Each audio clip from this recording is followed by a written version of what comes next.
to the Outstanding Women Leaders podcast, or OWLs. We give a hoot. I'm one of your co-hosts, Kristen Aguirre, a former TV anchor turned young stroke survivor, now hustling to make my dream of becoming a national speaker come true. Now, I'm currently jobless, but not loveless. I come from a very big Latino family, and as I transition into a new career, I've moved back in with my Mexican parents, which is amazing, but if you're Latino, you know it's very terrifying. My family is the love of my life and my motivation every morning to wake up and hustle. Now, I'm accompanied by my resilient and quirky co-host, Katie Eads, who, like a cat, has 9 lives when it comes to careers and relationships. Girl, really quick, introduce yourself. Thanks, Kristen. You forgot to mention hilarious in addition to being quirky. As you mentioned, Katie, I'm founder of OWL Professional Coaching, and like a cat, I've landed on my feet a few times when it comes to careers and relationships. I'm a divorce thriver, toxic relationship survivor, and the queen of transitioning. After proclaiming 2020 my year, I launched the Outstanding Women Leaders podcast with my girl, Kristen. Our vision is to connect with outstanding women leaders from around the world, share their story, and inspire you to give a hoot in your own community. Today, we hope that you get inspired to share your superpowers with the world and be your bold, brave, unique self. But enough about us. If you're ready to laugh, feel the presence of faith in your life, and hear the F-bombs a few times, then let's go. Today's guest is Ilse Hayes. She's a former TV journalist. We actually met working in Flint together. Ilse is now living in near San Diego, working in marketing with her 3 beautiful daughters. Now, Ilse has a huge heart, and she is a hopeless romantic, which is why we have her on during divorce week, because this lady has always maintained her love for love, even after divorce. And now she's only a few months away from marrying the man of her dreams. Welcome, Ms. Ilse. I'm so happy to see you. Thank you, Kristen and Katie. Wow, what an introduction to, and also to hear about I'm excited. Kudos to you guys. You guys are amazing. Oh, thank you. So I think we should start with, how did you meet Paul, your first husband? So I met Paul, we were 21 years old, and we were in downtown San Diego nightclub. I was with girlfriends celebrating a birthday. He was at the club with his Marine Corps buddies, because at the time he was a Marine. And literally, I remember I was arm in arm with my girlfriend, Jessica Madden. We still keep in touch.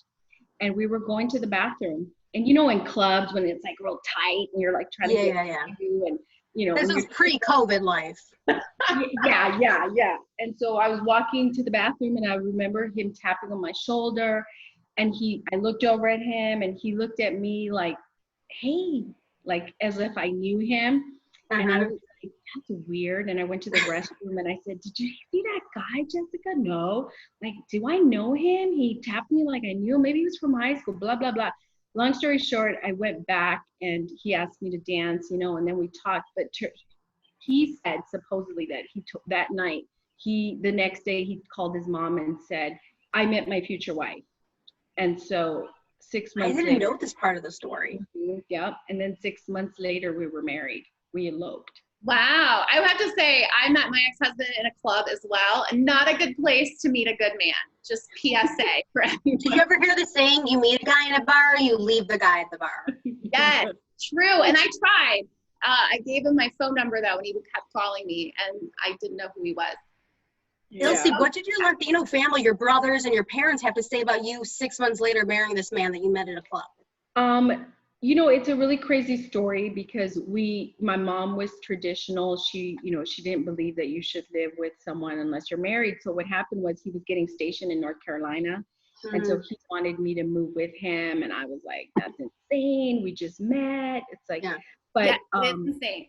It was insane. And so in our little 21-year-old, you know, minds, we thought, oh, why don't we elope? And then we won't tell anybody, but then when we come back, we'll have a wedding. So they didn't even know that we had eloped. We eloped, and they thought, and I felt bad because my mom, you know, eventually, obviously, I told my mom because I wanted her to go, say, Mom, don't worry, we're not sinning. We're married. I mean, I know she's like, you have to remember, she's like, you know, old school generation. And so anyways, so they didn't really know. They found out about a year and a half after we were married. We were North Carolina. Were they pissed? No, they were just like surprised. Now when I think back, you know, again, it just shows how you know, we weren't thinking clearly. We were Mhm. young, immature. I'm not saying that all 21-year-olds, you know, aren't ready for marriage. I'm not saying that. But now in retrospect, I know that for myself, I was way too immature. Sure. And not to mention broken. Like, you know, I was one of those chicks that totally thought the guy was gonna, you know, make me happy and, you know, blah, blah, blah. So they weren't upset, no, but overall they liked him. Like, that's the thing about, because Paul is the father of my 3 daughters. We were married for Sure. 14 years. And it's like, so for me, it's kind of, you know, it's a cliche. I know it sounds cheesy, but it's true. I don't regret it because I wouldn't have my girls, you know, so it's Right. like, I don't regret it, but I definitely don't recommend it, you know. It's like, Yeah. Yeah, I feel the same way. I didn't have kids. I had a business. yeah, So I feel, and I met Kristen, so no regrets. But don't, yeah, 10 out of 10, don't recommend. I don't recommend it, you know, but Ilse, and then you moved back to Michigan with him, right? yeah, so what happened was, you know, we went to North Carolina. We were out there a couple years, you know, no kids, just newlyweds. Then we moved back to California. We did a lot of bouncing around, but we didn't have kids yet. So we moved back to California. Then that's when I finished school and I really wanted to be a news reporter. So then my mentor said, well, you should really move away from LA, because that's where we were at the time. You're never going to Right. get your foot in the door in LA, go to a smaller market. So then we thought, you know what, why don't we go to Michigan? Since he was originally from there, he had family there. So then we moved to Michigan. And that's where I got my foot in the door at a news station. Oh, I miss those days. We had so much fun. Yeah, but does Katie know that how you and I met? How at first we were like, No, she I doesn't. did not. You I did a lot. I did not like Ilse. She was not nice. She says I wasn't nice, but she was so rude to me. How dare you? First either, Kristen. I think there's a common denominator here. It's not us. You were trying to tell me how to do my job, Katie. And I was like, I was trying to tell you how to do your job. I was trying and to. Ilse, you didn't like me because you applied for my job and didn't get that it. is true. I did not like her because I wanted the same position she was going after. And Y'all are just a bunch of little haters. Don't come at me like I'm the common denominator. But you know what I Everyone think loves me, but you two, please. I really think, you know what it might be, that maybe we all have a common, you know, like maybe we're alike in many ways, and we Sure. just, so it's like, but yeah, Kirsten and I, we didn't like each other initially. For a It was really long time, actually. a long time, kind of like a mean girl thing going on. And then I don't know what happened, but You know, I think it's when I started dating Tom, and I was like, oh my God, Ilse will love this. And we kind of got close after that. And then I would tell her everything. And I was like, she was like my family in Flint. And I was at her house all the time, and we were best friends.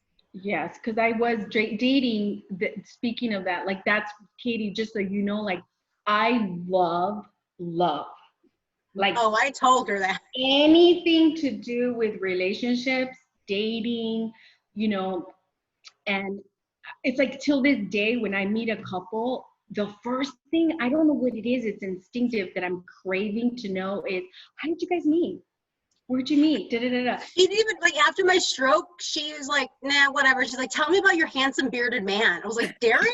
I was dead 2 months ago. She's like, yeah, that's great. You're alive now. But tell me how you met your boyfriend. I was like, okay.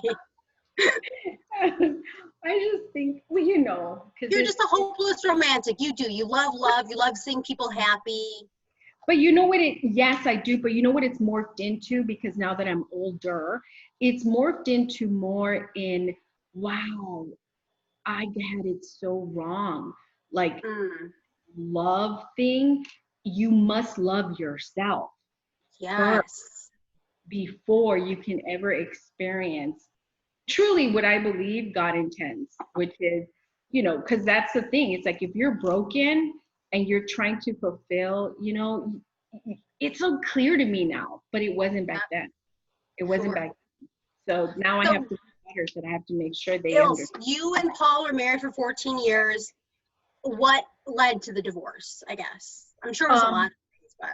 It was a lot of things, but now when in retrospect, it's very simple.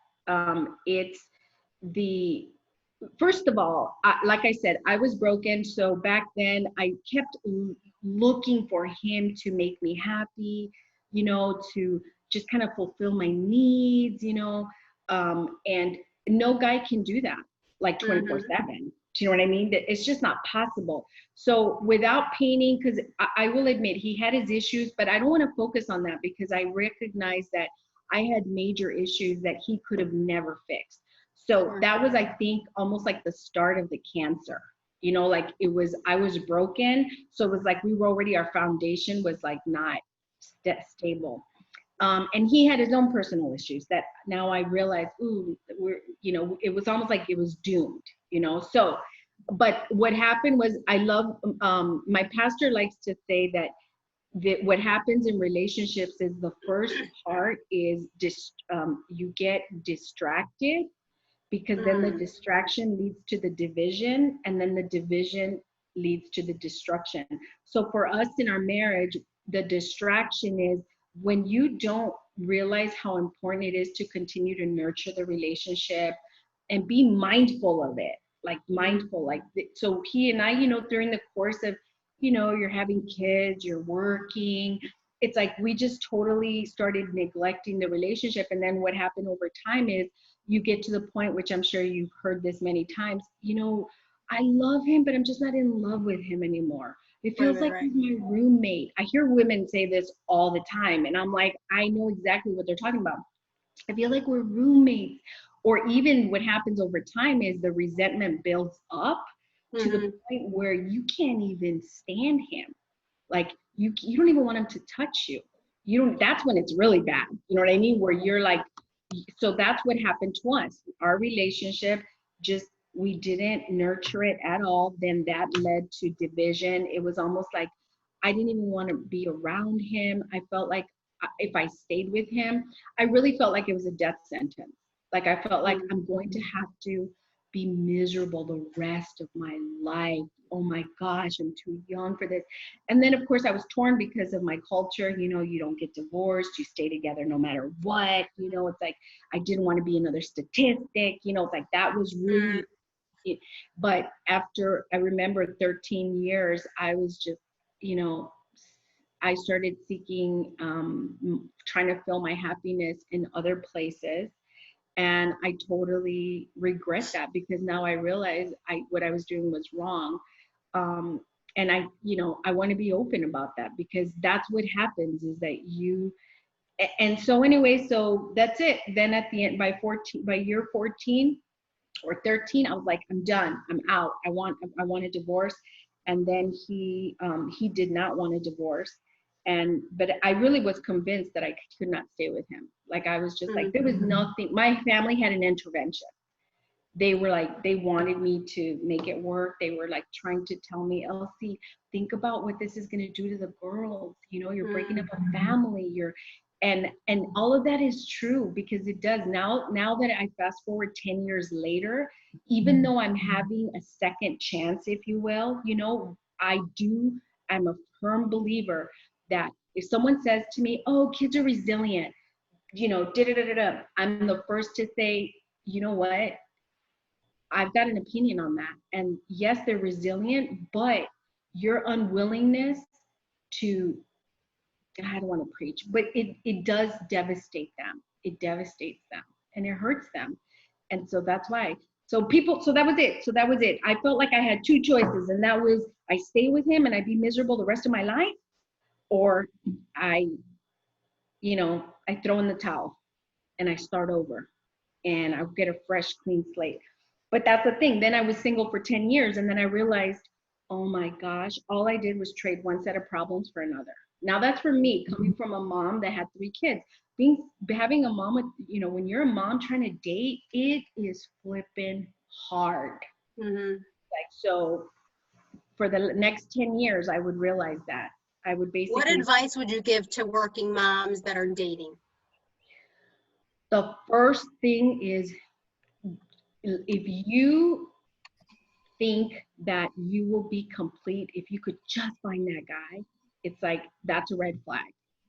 Right away, you know, do whatever you need to do to self-check, research, read, listen to audios, listen to podcasts, you know, pray. But you need to do some serious self-reflection, because that's the first thing I'm going to say. You need to be in a place where you totally love yourself. But see, when you're desperate to feel validated through men, that's really hard to do. It's like, especially if you've got a married woman telling you, like, well, easy to you for you to say you have a man. Right. You know, it's like you, or you have to. that you have to have single friends if you're going to date. You've got to have a single girlfriend. Yes. Did you I mean, at your, I don't want to say at your age, because that's such a terrible phrase, but when you get divorced later, like in your 30s, it's not like there's a lot of you left. Did you have any single friends or single mom friends? Not really. And even the single friends I had, you know, no offense if you're like going to listen to this podcast, they were just as lost as I was, you know? Yeah.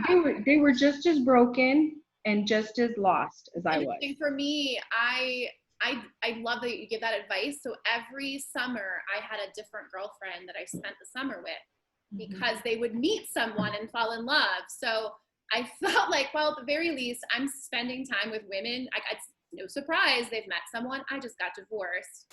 I want to be alone. It's my time. But each one, it kind of got exhausting. Like this last summer was the summer of Dad, and Dad met someone. So by the way, ladies listening, if you spend your summer with me, you will meet the man of your dreams. You're like good luck Chuck. I am like good luck Chuck, but it finally happened to me. Dad and I rubbed off on each other. If I have to spend another summer helping somebody else and not myself. So yeah, my 5th summer, I'll be traveling with someone this year. Oh, that's nice. Katie, do you see any of yourself in Ilse's story? What I really resonate with was when you talked about loving yourself. I loved myself enough to say bye and leaving that first marriage. Like, I really resonate with you said in front of God and everybody that this is your person, that divorce wasn't an option. But for us, like, we were trying to have kids, and I realized I don't want to have a baby with this person. I don't want to raise a family with this person. So I had to get to a point where I love myself enough to say I can start over and I can do this alone. I was 21 when I met my ex-husband as well. That's the big part of your adult life. Yes.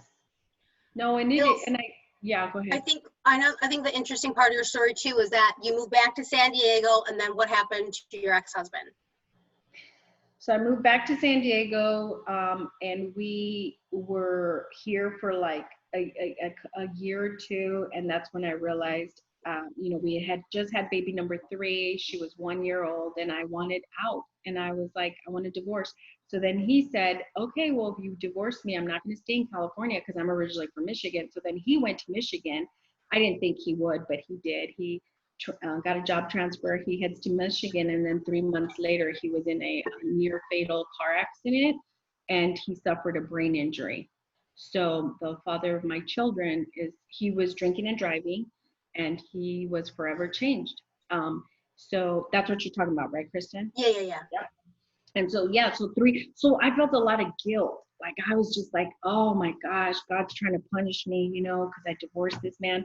And, you know, for many years, he blamed me, you know, well, you broke my heart. That's why I was drinking, you know, and then I carried that guilt because I felt like, oh, it's so true. But so that's what happened. So he moved to Michigan. 3 months later, he gets into this car accident. I get a call from his sister the night of the accident. Elsie, Paul's been in, you know, he's in, he's at an emergency. He's in an emergency surgery. They don't know if he's going to make it. So I flew out there right away. You know, I had only filed for divorce 3 months earlier. Legally, we were still married. The divorce had not gone through. And so I went to his side, and I realized how devastating the accident was. So I moved back to Michigan with the girls, and I was his, they call it attendant care provider. I lived with him for 1 year, and I took care of him. Wow. Like, literally, you know, we joke about it now. Like, I literally wiped his butt. Like, he was in a wheelchair. He can walk now, but it was just, that's probably one of the most devastating times of my life. You know, I was fairly young still, you know, I was in my early 30s, and I had kids that were 1, 3, and 10. Mm, I had them, and then I had him taking right. care of him. So, but that's what happened. But I'm glad I did that, because even though many people said, Elsie, you don't have to do that. You filed for divorce. That's his problem, because he that was an issue for him, the drinking. That was not the first accident that he had been in. So, but that's what I did. I did that for 1 year. Were you resentful during that time? I felt guilty. I did it Mm, out of guilt. I felt guilty. I felt, you know, honestly, I felt like I even for a second there, I thought, oh, I'll just stop the divorce, and I'll just stay married to him and take care of him the rest of my life, because I was just like, you know, this is what I get for trying to be happy, you know, or I like, felt that way too. I felt a lot of shame and guilt, and I Mhm. didn't deserve to be Yeah. happy because I was the one that wanted something different. Yeah. Yeah. And that's not true. You know, it's like, that's not true. I realize that right. now, that yes, we do make decisions in our lives that aren't the best, you know, but again, you know, I don't want to sound religious, but you know, I'm a big believer, Kristen. It's like God is a God of second chances and third Mm, chances and fourth oh, chances. yeah. And if you're getting it wrong, but you're going to him, he's going to reveal to you how to make it right. Right. So yeah, I felt guilty. I took care of him. Then the divorce went through. And then, so officially, legally, we were divorced. And then after about a year of living with him under the same roof, you know, I realized, okay, the girls and I, we need to move on. So we moved in the same city, but we moved to a separate home. And then I stayed there for the next 10 years until I moved here, back here. So that's when I met you in the course of those 10 years. You know, I met you. And so that's how it went. My Ilse, career, when did you start dating? How long after the divorce did you start dating or feel comfortable dating? I think it wasn't, I would say like 2 years, Yeah. about 2 years after the divorce. Um, but you know, I was, you know, the only way I ever met men was dating apps. Mm-hmm. I never met men just kind of casually out and about. That was never the case. Even all of my years of reporting, people would say, "Oh, you meet so many people. Come on, you've got."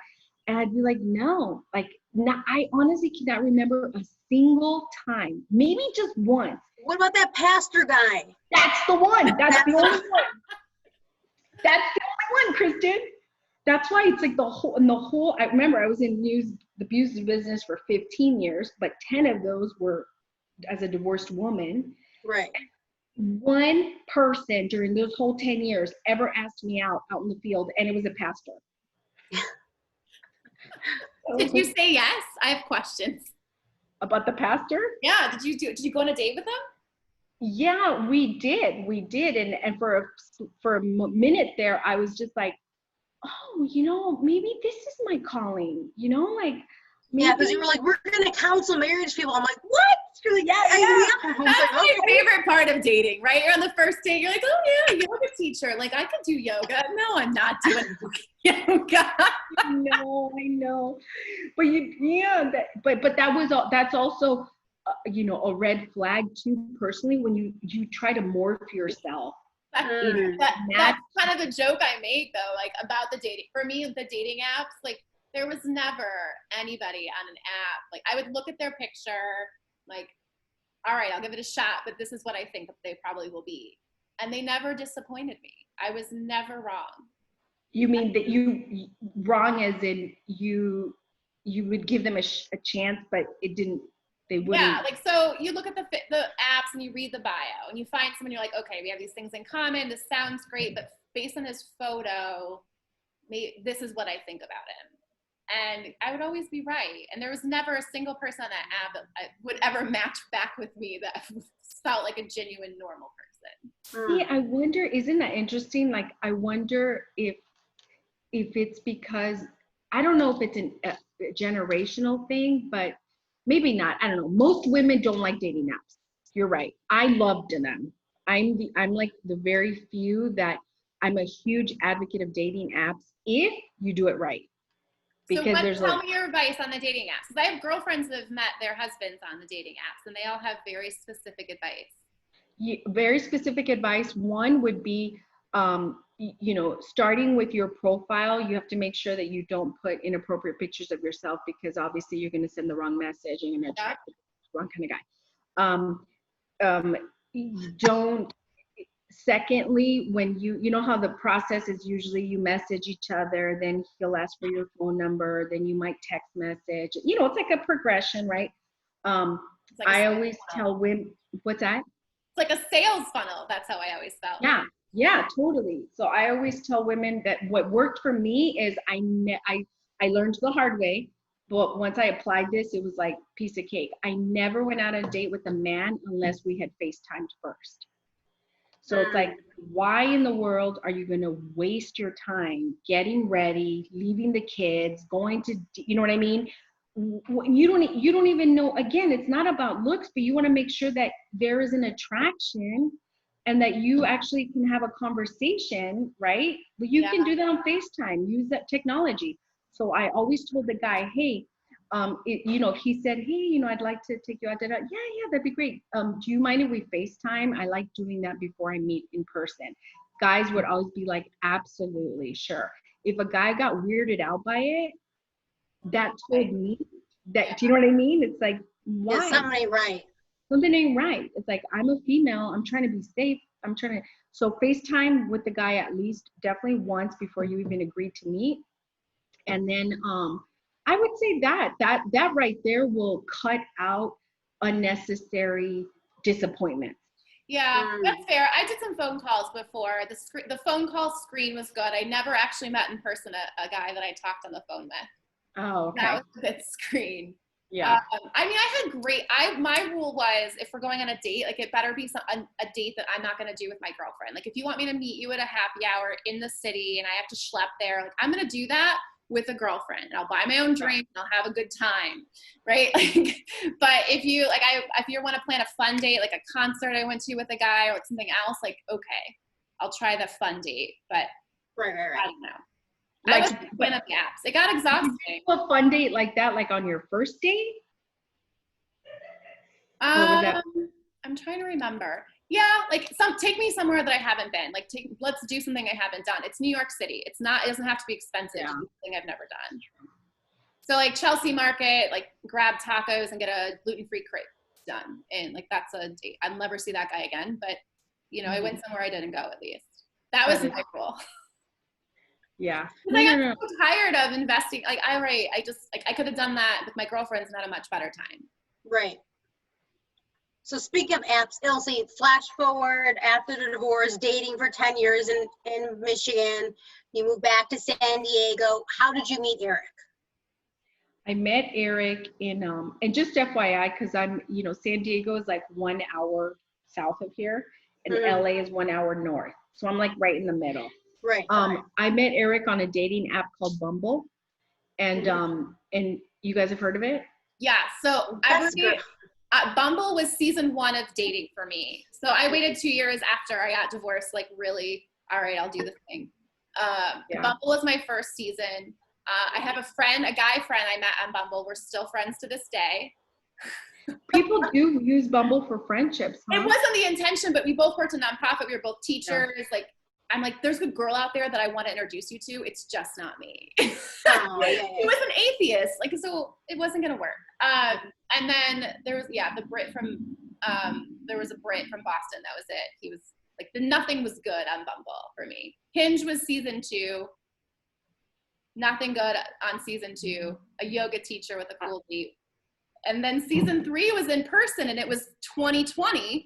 And Corona hit. Oh, yeah. But I met Dan before Corona hit in person.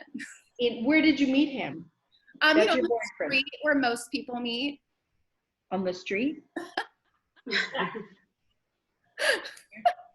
I love your face right now. I met him on the street. I was walking from uptown all the way downtown. It was pouring rain. I knew who he was. And I was like, hey, can you let me in? My phone's dead. I still have to walk another half mile home. I'm soaking wet from the rain. My phone is always dead. And he was like, sure. Like, I don't think that was his intention for the evening, but he was so nice. He took off my boots. I took off my socks. I put them on the heater to dry out. He offered me a glass of water. I'm like, sure. Would you like ice? Yes. I'm from the Midwest. I would love ice. I'm like, this is a nice person. This is a good human. Oh, okay. That's so cute. See, I want to start asking her questions. No, that's beautiful. What was your first date from Bumble? Our first date was, it's funny because he kind of catfished me, but opposite. Is that what it's called? Catfish? Yeah, but yeah. Go ahead. Then you thought? Yeah, because he had put pictures of himself on Bumble where he was 50 pounds heavier because he didn't bother to update his photos. So when I FaceTimed him, I remember thinking like, I don't look overweight. I'm like, I'm so confused, you know? So, but I was like, okay, whatever, you know, we have this lovely conversation. So then we decided to meet at a restaurant in downtown, and we met there. It was just, but it was so funny because till this day, I swear, I remember like it was yesterday, I was totally expecting like someone heavier. And, you know, and when he walked in, he just like comes waltzing in, and I'm just like, who is this gorgeous man? I was like, I love the under promise, over deliver. Big fan of it. Yes, I was just, he comes in, he's 6'3", blue eyes, like totally fit, and I'm just like, he leans in, he's like, hey, you know, and we hug, and then he sits down, and I tell this story because he took, you know, when a guy takes off his sweatshirt because he gets hot, he was wearing a hoodie. We're very casual people. That's another thing that we get along with, like jeans. We're like jeans, you know, t-shirt type of people, flip-flops. He takes off his sweatshirt, and he kind of accidentally lifted his shirt a little bit so I could see his stomach. And I was just like, oh my gosh, this guy is in great shape. I'm like, this is so weird. I was expecting something. And then I said, Eric, I'm like, have you lost weight? Like, he goes, yeah. He said, I've lost 50 pounds. And like, so that's where our first date was a pleasant surprise for me, because I was thinking I was going to have a date with someone that I may not be totally attracted to, but I could tell he was a nice guy. So I wanted to, versus it was like a total, you know, twist. It was women are so different, right? No guy is like, oh, she seems like she has a great personality. I don't know if she's attractive. I'm still gonna like, see ya. Yeah. Or send a full body pic. Excuse me? Right? No. Or we lose 5 pounds and update our pictures. He loses 50. Oh, yeah. He doesn't bother to update his picture. So 5 pounds, girl. I get a good angle and a nice little, you know. Oh yeah. Yeah. 100%. I know. So that was our first date. Very lovely. I even wrote about it on the wedding website because I thought it was so, you know, cute. Our first date. Second date, we went on a hike.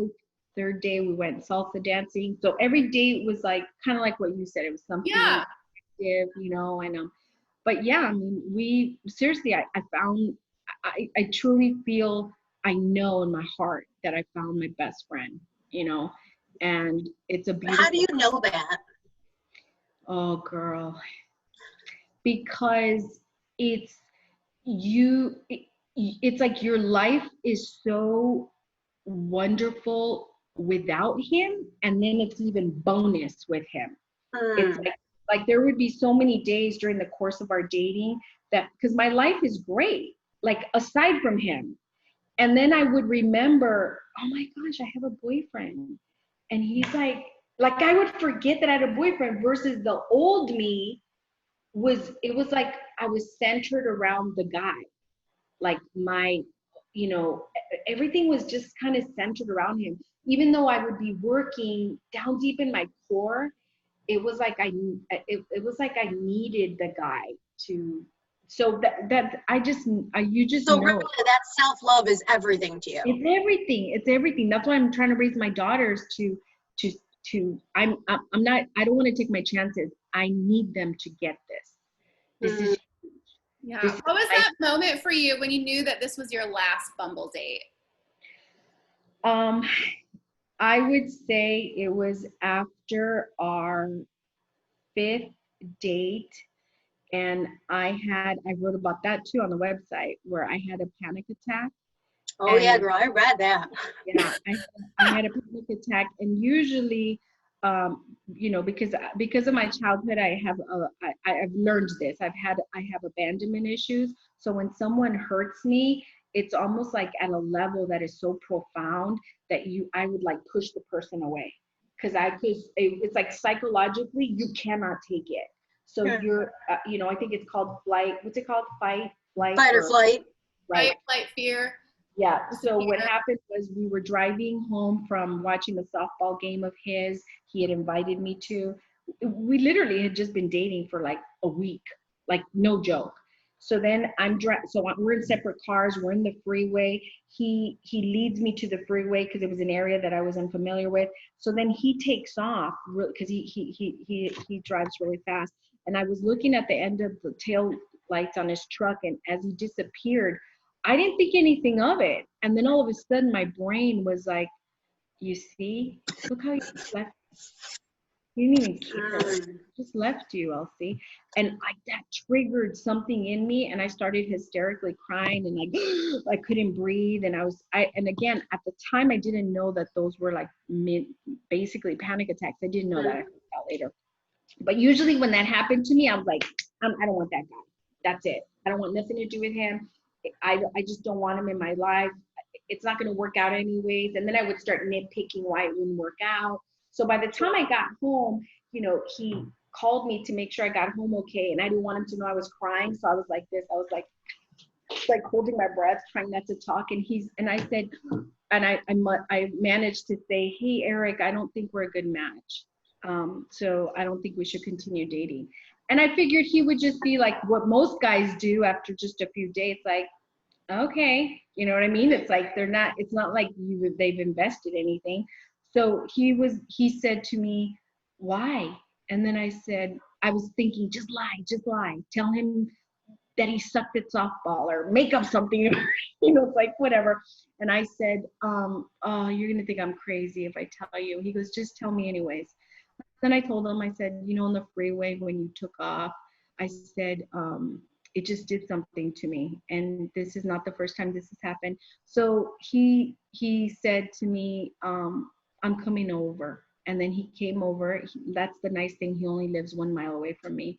And then he pulled up, and then he got in my car. And I was like a mess, you know, like mascara running. And he said, talk to me. And then I said, I don't know why this happens to me, but I've struggled with this, you know, for years, and I don't know why, and I don't even know what to do, and I'm ashamed and embarrassed. And then he just said to me, what do you need from me when this happens to you? And I was just like, that's when I was like, wow. I'm like, this guy is like the You're real it. deal. Yeah. I was like, this is the real deal, Elsie. I said to him, just hold me, and tell me it's going to be okay. And that's what he did. So that's when I knew. After that night, I went up, you know, into my little apartment, and I was just like, this is so different. This is, God, please help me not mess this up. You know, and it was a breakthrough moment for him too. That's what's ironic. That same date, it was a breakthrough moment for him because he came from a place from his past relationships where he was very selfish. And he was not very, like, if a woman kind of gave him drama or you know what he perceived, he'd be like, oh, forget it, there's too much trouble. And but with me, he said, there was something about you that wanted me to be there for you. And that's how it's been. So that's it. So I knew, like, and ever since then, it's just been building and building and building. And now we're just like, you know, our love is just so steady and strong. And it's been a blessing for not just us, but all of our daughters. Faith has played a really big role in your relationship too, right? It's everything. It's been everything. Because you have to understand, when you're our age, in our 40s, he's 41 and I'm older than him. You have to understand, when you've gone through so much pain in your life related to love, relationship, you know, and then you keep in mind being in the dating scene for 10 years and him 7, it's like you know how hard it is to find that connection. So when you find it and you know it's special, and you've done it your way for so long and it hasn't worked, and then not only that, God has really helped me personally in my life and helped him personally in his life, because we both have skeletons from our closets that we had to work on prior to us meeting. That once and it started little by little, we were, I knew he was a believer, but I was kind of like, I've dated guys before who said they were believers. That doesn't mean jack poo poo. Yeah. You know what I mean? Right. So I was in like, so then, but it started little by little. We would just pray, just like normally what you would do at a restaurant. Thank you, Jesus, for this food, blah, blah, blah. And then I remember thinking, oh, isn't this cute? We're praying together. I love that. I know. Pray before we eat our meals. And it's beautiful. It's beautiful, right? But then what he and I started doing was like, what if we prayed about like bigger stuff? Like we get into an argument. What if we prayed about it? What would happen? So we started doing that. Like if we were having a discussion about something, not necessarily an argument, but we weren't agreeing, or you know how it is, you go through the dating. You're dating. We would just like quietly pray, and we would we have this thing where we lean our foreheads against each other, we're like, if we're on the couch or whatever, even in the car, and we'll just pray. We'll say, Lord, please continue to guide us. Thank you for being with us, and we know you want what's best for us. And we would just say a little prayer, and then that was it. It's like, and then we noticed that the more we did that, our relationship was so easy. Like it just became easier. I love easy. That's what I said I wanted, right? So Dan and I, when we were dating, it was, were we dating? Were we not dating? We were just spending time together and having. How long have you guys been together? Now, so we started dating in like February, January. I guess we went on some dates in January. Okay. And the night before I went over, and I was texting my friend Stacy, and she's like, "Do you like him?" I'm like, "We haven't even kissed." I'm like, I don't know. Like, shouldn't this be easy? I feel like this should be easy. And I went over there and we kissed, and it's been easy. But so I felt like I was fighting it for a while. I'm like, I don't know, like, he's not this guy. I had said I was going to date people I met in real life, and my friend was trying to get me to date some other guy who told me that Kristen and I couldn't write a book this year. And Kristen's like, fuck that guy. And so I literally had said, like, I don't know, isn't this supposed to be easy? I feel like this is supposed to be easy. Well, it was, as soon as I stopped making it hard. Yes. Yes. Yeah. And that's something I think that again, it goes back to that self-love, because once you are 100% aligned with yourself, you don't create drama even subconsciously, because you know how women we can be. Oh, like, yeah. We create drama subconsciously and not even realize we're doing it. And so, but yeah, like that's right. It's been easy. Yeah. Mine was more, I know I make bad choices. So it's like, this probably isn't a good choice. I text Kristen, I'm like, yeah, he's great, but it's probably not going to work. And because I don't make great choices. So how would this be a good choice? Why would this work? When you say great choices, you mean with men? Yeah. Okay. Yeah. I feel like we all make bad choices for a little bit until you don't. Yes. And it was a little bit, right? I mean, 12 years with the wrong man, almost 12 years was a long bit. And then but the guy I dated afterwards was too long and it was bad. So in my head, I was like, I don't know, maybe like wait for it to blow up, wait for the shoe to drop. Sometimes I still have that in my head. I'm like, there's no shoe. No. Right, it's just fun. This is it. Take it out. Yeah. Go ahead.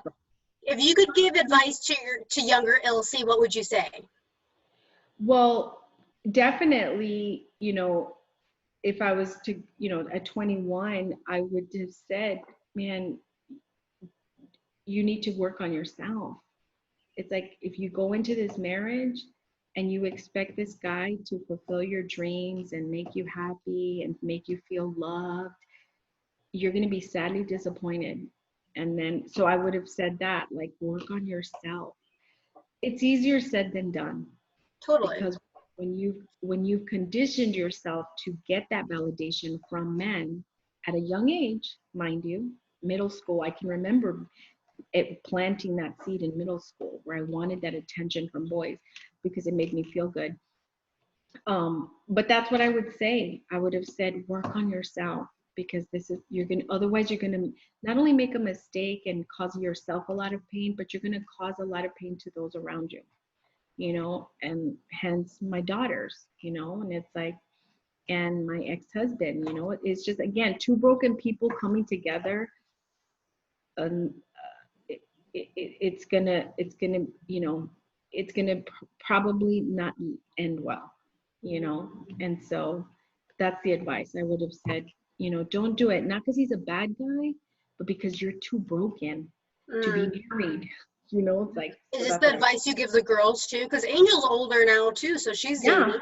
Angel's 21, and she's she has a boyfriend right now, and it's amazing because nothing makes me happier as a mother than to see my daughter at 21 doing and knowing what it freaking took me 20 years to like get right, and I see it. Like, I love it when she calls me for advice, because I always tell her, Mamita, it's not about the boy.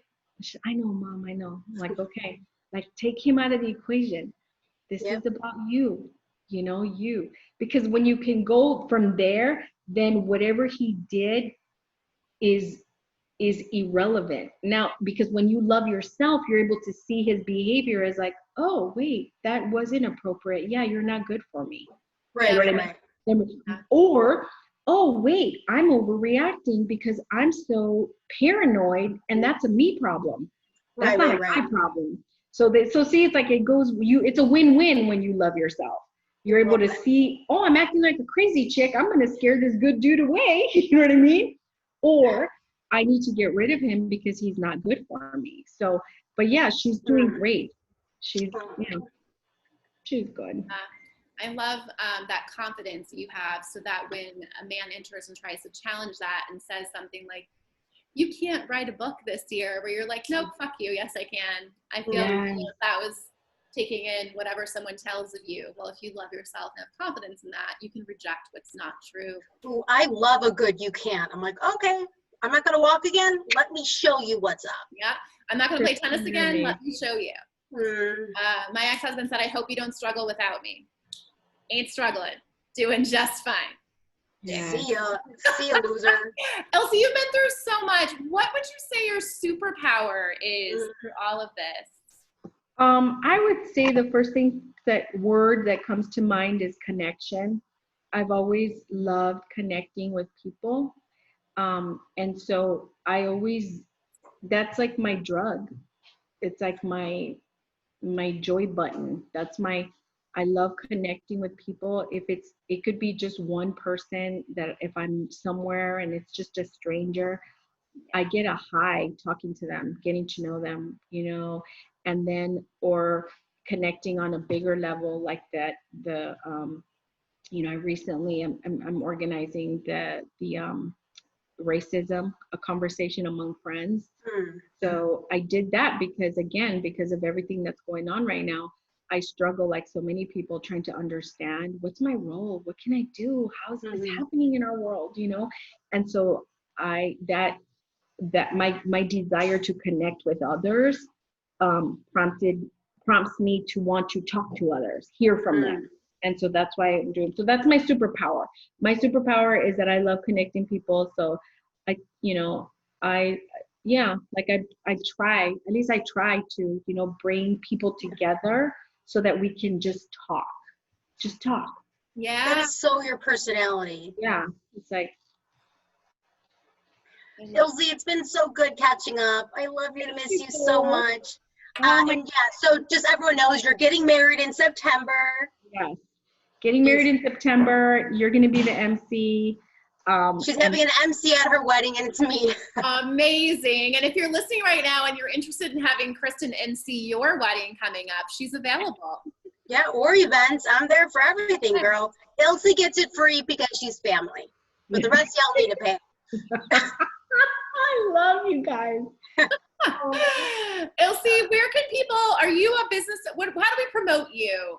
What are you doing marketing? I'll be honest with you. Right now, I feel like I'm just a normal citizen. Like, I went from being in the public, having a very job career, to now because of obviously what's happening, I've been working from home, but I work in marketing, but it's like in the private sector. It's just, for a private company, and I'm not really doing anything that, like, I'm not, like you guys, superstars, writing books, doing podcasts. I'm not doing any of that. I'm just living my life, but I've never been happier. So there's really nothing to promote other than, honestly, just by doing this podcast, I feel so honored, blessed to be a part of what you guys are doing, which is really beautiful. You're basically trying to inspire other women to be their best, and that's what we're doing. That's all we need to do. And that's why. So yeah, no problem. I'm just a mom of 3 working, about to marry my dream husband, and but that's it. That's enough. I love you said I'm just a mom of 3 and I'm working. Like, somehow that's not amazing. You are amazing. Kristen, if people wanted to follow us, where can they follow us? Girl, we are everywhere. Instagram, Twitter, Facebook, YouTube. Get on there, follow us at Outstanding Women Leaders. Make sure to subscribe to us on Apple Podcasts and Podbean, and write us a little review about how much you love us. We love to read those reviews. Yes, and if you've loved Divorce Week and you'd like to have any help with coaching in your relationship or divorce, you can go to Owl Professional Coaching or at owl_coaching on Instagram. Reach out to me. I have survived the toxic relationships, and I have thrived after divorce. Thank you so much for sharing your story. Love you guys. Bye. Bye. I'll call you later. Bye.